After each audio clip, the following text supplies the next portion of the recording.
I'm Tala. And I'm Jay. Welcome to our video. And this is Magical Ramblings. So, hello everyone. Tala and Jay here. And today we want to talk about clearing space. About smudging or saging or doing a lot of different things that will actually clear space. A lot of people are using sage. A lot of people use sage. I don't. Absolutely. He doesn't. But a lot of people use sage. And I am of the belief that they are using it incorrectly.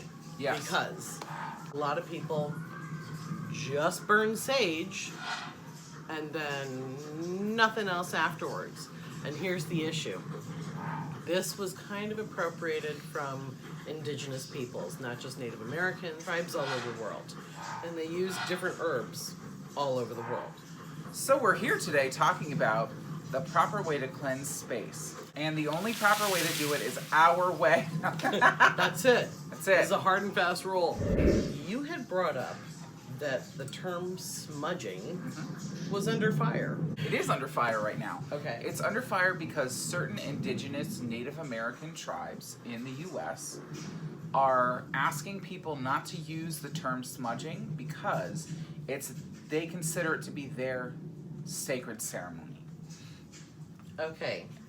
I'm gonna call beep on that because no Native American tribe uses the word smudge. I am 4 nations of Native American. This does not make me an expert, but at least it gives me a platform from which I can say some stuff. The act, yes. Do you mean the ceremony? Absolutely. Well, here's the thing. There are a couple of different ways that Native Americans will supposedly smudge. And the 4 sacred herbs are tobacco, sage, cedar, and sweetgrass, right here. And they all are used differently. But with sage, you need to set an intention afterwards. So very often you'll see these people on these ghost shows and such saying, oh, we're having such a hard time, but we burned sage and it was great for 3 days and then everything came rushing back in. Yeah, because sage clears all energy, okay? And when you clear all energy, you're leaving a void. So it's like an energetic etch-a-sketch. You can't clear away just the bad stuff. It clears everything. So you need to set an intention. So some of the things people can do after burning sage, I tell people you want to set your intention. I typically never say, get out evil spirits, you know. It's a little rude. And they're not all evil. Right, and you know what, we're going to talk about this too. Jay came up with a great idea about discussing the difference between intense and powerful and negative. Because very often, things that are perceived as being negative aren't. It's just intense. So we're going to talk about that in an upcoming video as well. But I wanted to say, and what I tell people a lot is, especially people that are just starting out using these types of things, you can burn sage, but something else needs to be done with it. Palo Santo can stand on its own, cedar can stand on its own, pine, dragon's blood, a lot of other things can stand on their own. But if you're using sage, sage clears all energy, so you want to do something afterwards. You can burn something else along with it. You can, spray something in the area. I usually approach anything that I'm feeling that has very heavy energy to it. I try to fill my heart up with as much love energy and then send that. Afterwards, you can bring in flowers. You can bring in white roses, which are super high vibration. Bring in lavender, which is a very calm energy. You can bring in sunflowers and yellow daisies, which just burst positive energy and joy. So you can either like a ward. Like a ward. Like a magical ward, okay. Like a magical ward. And if you can speak to what a magical ward is really quick. Sure, absolutely. A magical ward it's also a set intention, but it's a specific intention. Basically what we're talking about here is you're setting the intention of protecting your space or your person. So when I set wards, I tend to actually envision a wall.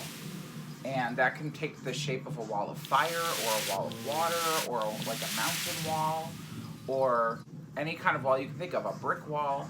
And just imagine that between you and other people, and their energy can't penetrate it. Now, over time, that ward will become damaged. It will become eroded, just like a real wall would become eroded over time by wind and rain and natural forces. What you want to do is, when you ward yourself or your space, you want to ward pretty frequently. I myself do it a couple of times a month. What you don't want to happen is you don't want to get into a point where, oh, I'm feeling really sick, I'm feeling really negative, I'm feeling really low. These are all really good indicators that what's happened is you have allowed your wall to become broken in spots. And that's negative things will then come through your wall and will latch onto you. So again, sage yourself, sage your space, and then ward yourself. That's for protection, so nothing can come through. And you know what, I think we should probably bring it up right now that a lot of people are starting to realize how sensitive they really are. You know, a lot of people are becoming aware that they are empaths, for lack of a better term, and as broad a term as it can be used, that you are affected by other people's energy. If you can walk into a room and know what people are feeling, or if you know when somebody is BSing you, or what are some good ones? I mean, if you go into a room and all of a sudden you start getting angry and you have no idea why, you're probably picking up on somebody else's energy. And that can start to affect you after a while if you don't know how to clear yourself and how to protect yourself from that. A super easy way to clear yourself is in the shower. I agree. You can visualize it as you wash your body of, physical grit. You're also taking away energetic grime as well. So clearing off in the shower is a really easy way. I love the KISS method for anything, keeping it simple. Some other ways are you can use sage, you can use cedar, you can use pine. Pine is actually so clearing that they use it in exorcisms. You didn't hear it from me. They'll never admit to it.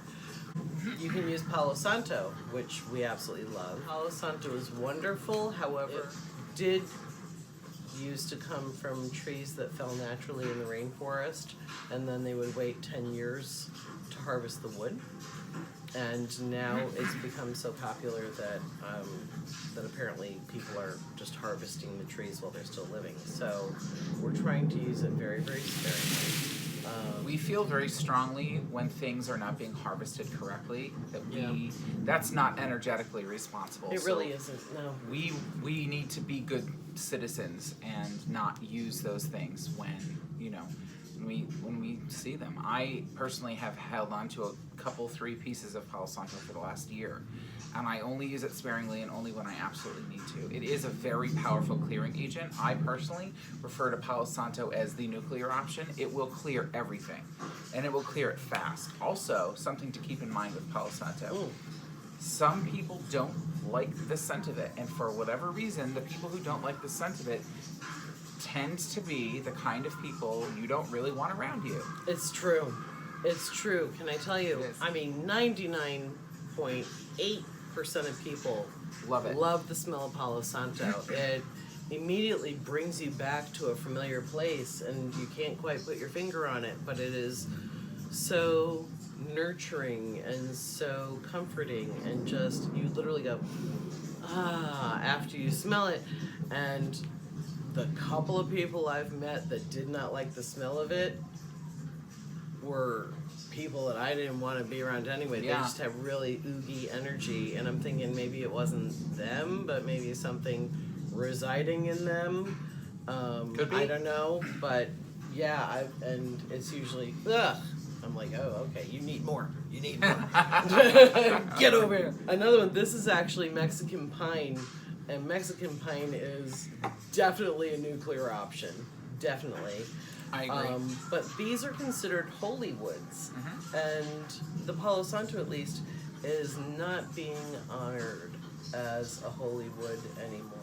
Something important to keep in mind, too, whenever you're using any of these things, sage, Palo Santo, sweetgrass behind us, tobacco.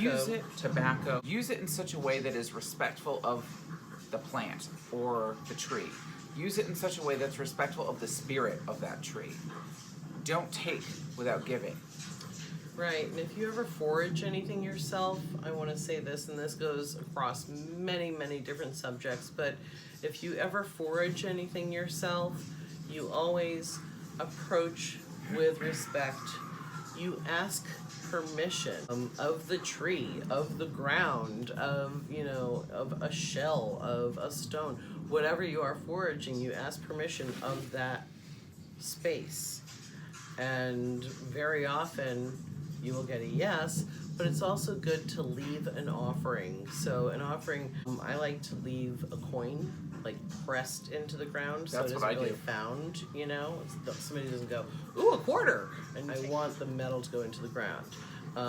Even, I know, Jay, when you're giving offerings, I know we're getting off subject, but I think this is all important. I agree. And they are magical ramblings after all. That's right. Well, Jay, you'll take a bit of your food every time. Yes, I do. And- Anytime I eat, I usually cut the first bite, and I usually leave something from the last bite, or whatever's left over for the spirits. If I'm at home, I leave it for my house white, or I'll put something outside for my lawn bâtir.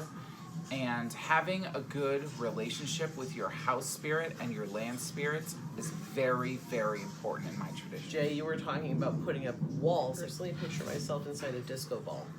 I think that works. So you want those mirrors to point out, by the way. You don't want them pointing in Right, necessarily. right. You want to be able to see out, and you want those mirrors to be reflecting things around you. A disco ball would work really well for that visualization. But back to smudging. First and foremost, is using the term smudging wrong, and is it offensive to Native Americans?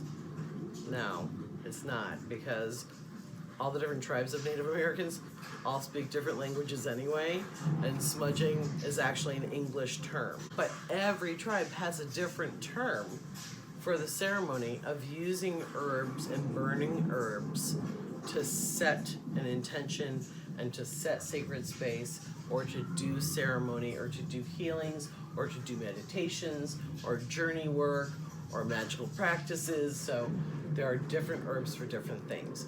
Can you use just sage? Absolutely yes to start, but then you gotta follow up with something. I know your tradition has The 9 sacred herbs. there the you go. first, I'm sorry. The first, the sacred herbs, yeah. the first of the 9 sacred herbs is mugwort. I have some here. Now, mugwort smudge sticks do this thing where they will start to tunnel, and you will not get a lot of smoke. So I cut this. Can you show how woody that is? Yeah, it's very woody. Go right up there. Yeah. It is very woody. Okay? There you go. So I've cut this so when I light it, it won't tunnel, and then I won't find an interior dome of ash and freak out in 3 Yeah. days. So I'm gonna light it right now. We've got dragon's blood incense burning. We were gonna have some of the. I want to do some of this too. Oh, absolutely. I'd like to see how these work together. So again, when you're lighting something like this, don't just go like this, go in. Go a little bit at an angle.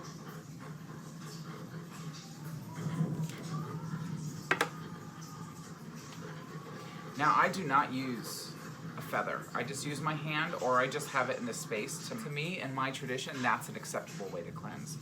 You may see these every once in a while, little leaves come off, and in that case what I'll do is light them and throw them in a cauldron. Now I'm interested to smell this, may I? Absolutely, yeah.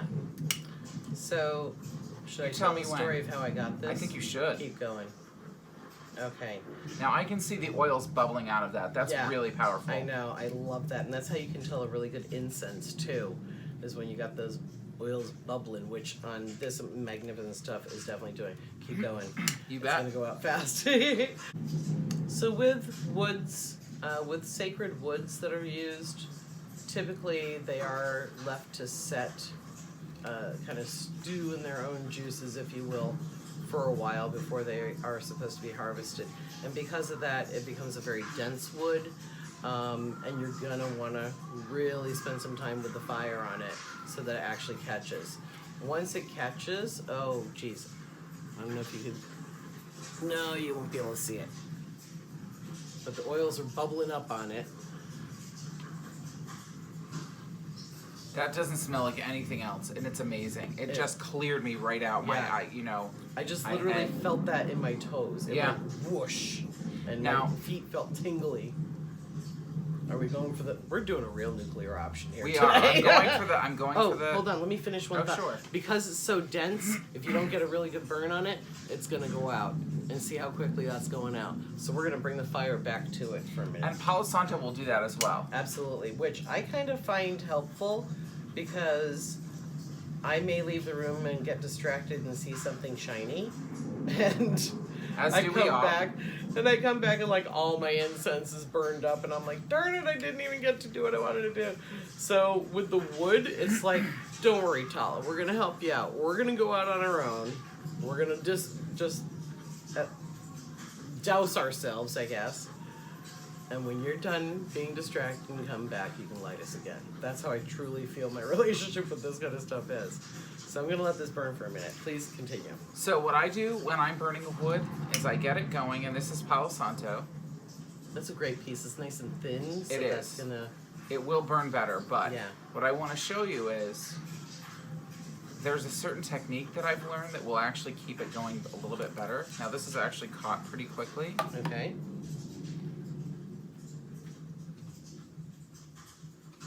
You bring the flame up on it? I'm bringing the flame up just a little bit. And I can see the oils. I'm going to blow it out now. Now I'm going to keep puffing on it. Yep. And you can see there's a couple little cherry spots on there. It's not quite...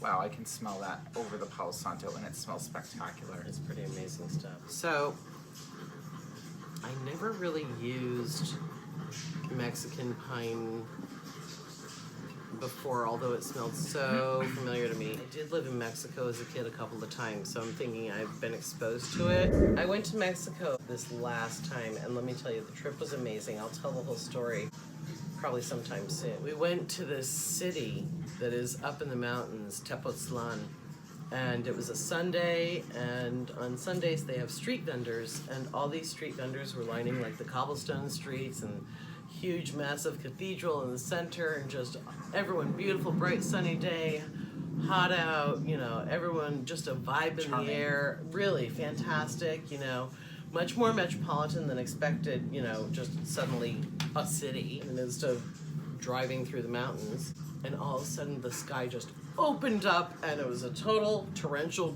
downpour. People are running this way and that way and darting and closing up their tents or hoveling under their tents, and this old woman comes walking directly toward me and she comes up to me and she hands me a bundle like this big, and she opens my hand and puts it in. She's like, for you, for your work.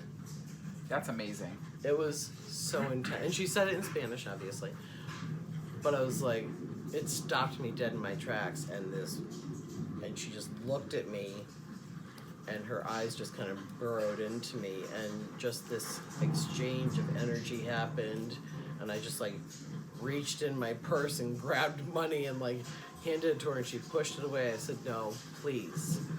And she just like grabbed it without even looking at it. She honored me with this incredible gift, so I obviously use it very sparingly, you know, and for definitely magical times. I think the first time I was aware of this particular type of wood, you were doing a private session on me, if I'm not mistaken, and I said, I felt compelled to use it on you. I love that. At the end, I said, that wasn't Palo Santo. It didn't smell quite like it. And you explained what it was and the story of it, and you gave me a little piece. And I have burned it a little bit, but I save it for special. Yeah. That's how I think of things when I save them. I save them for a special occasion or a special ceremony or a ritual.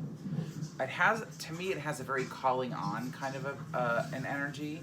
And so that's if really I have to do that kind of magic, then that's what I use it for. Right on. Any magical or spiritual or energetic tools that you use should be approached with reverence, with gratitude. If you've ever prayed before a meal, that's really the same kind of reverence you need to show your tools. Even things that you consume. I'm not meaning like eating them, but the things that you use up. You know, that is the end of that. So now it has existed for your use, basically. I agree. A lot of people can't burn stuff. You know, you can't do the smoke. We get that. And Jay, I know you like to use, where did it go? Your salt water. My salt water, absolutely. Yeah. So this is salt water that I actually charged in a full moon. And the full moon was, well, the date came off, so I'm not quite sure when it was, but. So what I did was I filled the bottom with Himalayan salt, and then I used regular water. It was actually up to here. I've used it pretty a lot since I made it. So how do you use it? So what I'll do is sometimes I'll put it in a bowl and, you know, just dip my fingers in it and kind of go around the room. Yep. Sometimes I'll just leave it because I feel that the salt water in the room will cleanse the space, it'll aerate it almost. What I do, because it does sink to the bottom, I shake it, and that gets it kind of pink, and then that's how I use it. What will happen is over time, this will go back down to the bottom, and it'll be like a little crust on the bottom of the pink salt, and then the water will be clear until I shake it up again. So what kind of salt did you use for that? Himalayan pink salt. Oh, Himalayan pink salt. We sell it in the shop too. We sell it in little chunks. Yes, that would be ideal for something like this, actually. Yeah, and I tell people you can also use just a chunk of the salt as a clearing, you know, as a protection and a clearing stone. But It's all about your intention. Exactly. And it's great to bathe with. The Himalayan pink salt helps manifest actions of self-love. And a lot of us need that. If you don't have a bath, I suggest to people also mixing the salt with like coconut oil and making a scrub for themselves. I like Yeah. that. Could you put essential oils in that as well? Absolutely. Absolutely. You can even put some sugar in it too. Oh, that's a good idea. Yeah. I like that. Yeah. That's amazing. This one. It's purple. It's purple. Let me see. Pull it up there. It is purple, people. So I put a little bit in a bowl, and it tastes like sea salt. It tastes more like sea. the ocean than sea salt. Right. Right? It's a little briny. But it actually tastes like, oh my god, I just swallowed too much salt water. Like when you're 7. Yeah. But in a good way. If that's possible. But it literally tastes like salt from the ocean, where I find other sea salt is kind of mild. I don't know, it doesn't... This is not mild salt at all. It's very... It's good. Yeah, I like it a lot. I think I'm going to get some. Yeah, it's really good. So Himalayan salt is known as pink halite also. Halite is the actual rock that it is, the mineral. And it also comes, I have heard of blue halite, and I've seen that. Really? Yeah, and it's stunning. So maybe I'll try and find an image and I'll insert it here.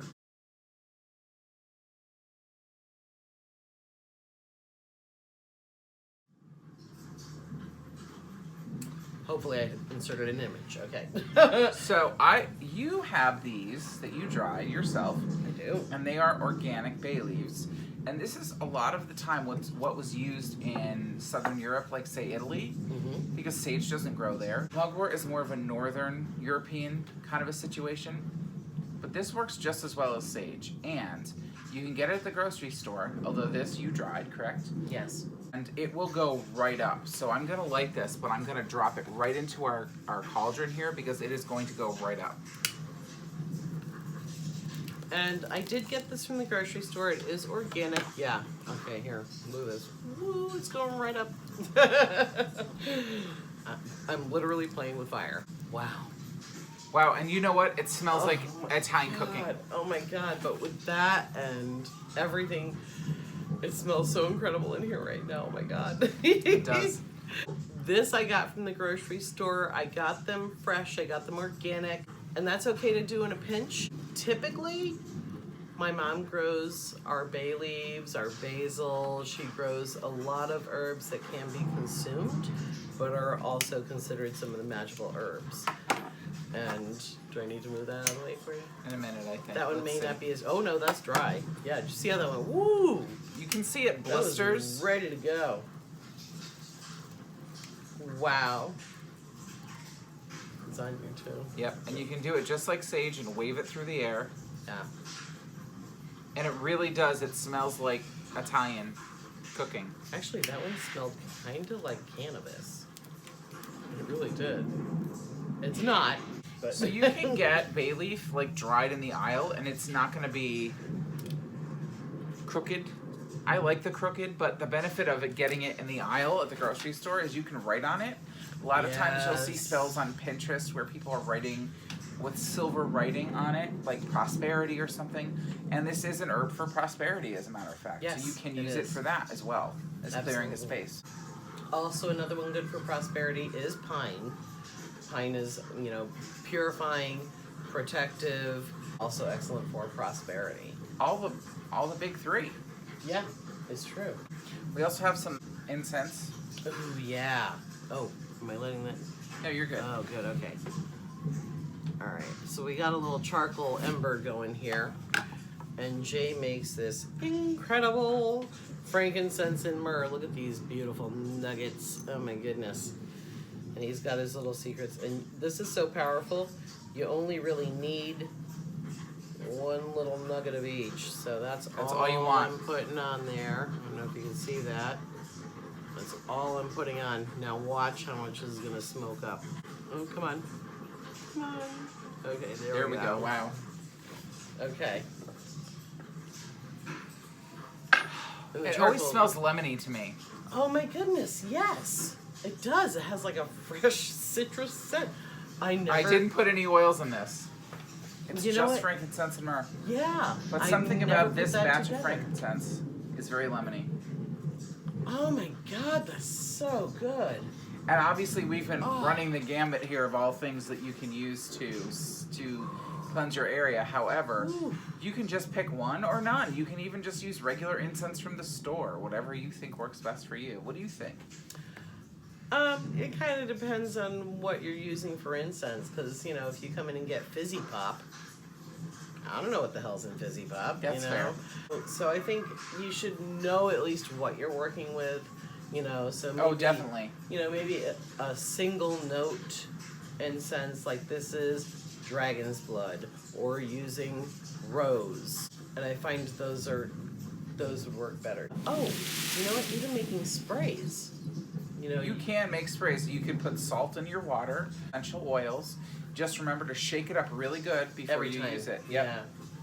Yeah. And even charging the water. You were saying you like to use bottled water, and I know what tops that for you is if you can get rainwater, and if it's rainwater collected on either a full moon or a new moon.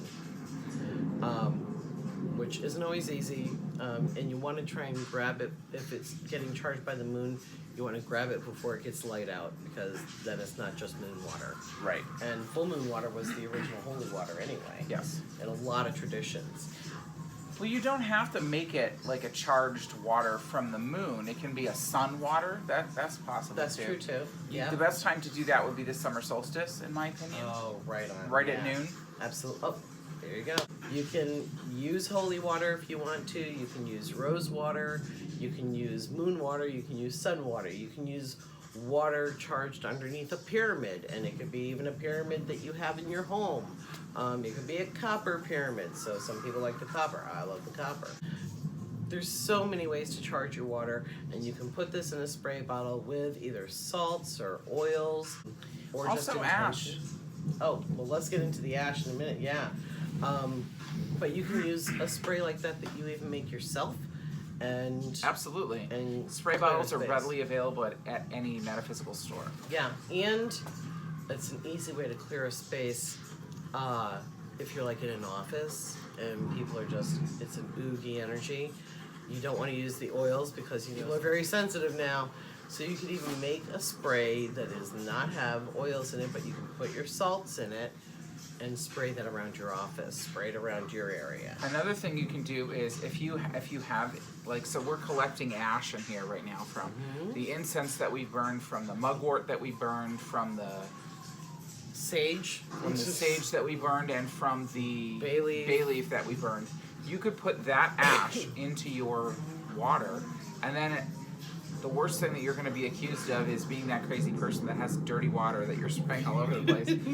I recommend a blue bottle or an amber bottle so they can't see what's inside of it. Right on. You can also put little stones in those that will fit. Oh, yes, of course, yes. On another note, however, use of the ashes. Said to me, I never realized that there was a use for the ashes. So this also spans over many different cultures. I know Native Americans in a very sacred place outside, and it is their way of continuing to honor the plant and return it to the earth. You can use it for extra protection, putting it across your threshold. Along with salt. Along with salt.